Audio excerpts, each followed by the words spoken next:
Saudi আরবে যাত্রীবাহী বেশ কয়েকটি বাসের সংঘর্ষের ঘটনায় অন্তত ৬ জন নিহত হয়েছেন বলে সৌদি গণমাধ্যমে খবর এসেছে। আহত হয়েছেন বহু মানুষ।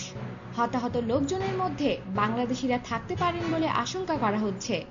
সৌদি আরবে বাংলাদেশের রাষ্ট্রদূত গোলাম মসিহ বলেছেন, কোনো বাংলাদেশি দুর্ঘটনায় আহত বা নিহত হয়েছে কিনা সেই বিষয়ে খবর নিতে তারা ঘটনাস্থলে লোক পাঠিয়েছেন।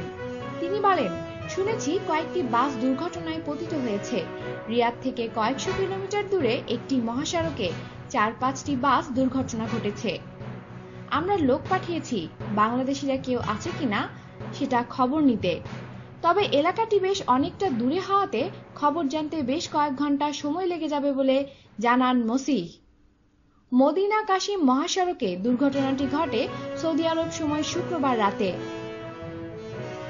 দুর্ঘটনার পর উদ্ধারকারী দল সেখানে পৌঁছায়। আহত অনেককে বিভিন্ন হাসপাতালে পাঠানো হয়। বাসগুলোতে ২০০-র মতো যাত্রী ছিলেন বলে জানা যায়। হতাহত হওয়া ব্যক্তিদের মধ্যে বাংলাদেশ, ভারত ও অন্যান্য দেশের নাগরিকেরা থাকতে পারেন বলে আশঙ্কা করা হচ্ছে।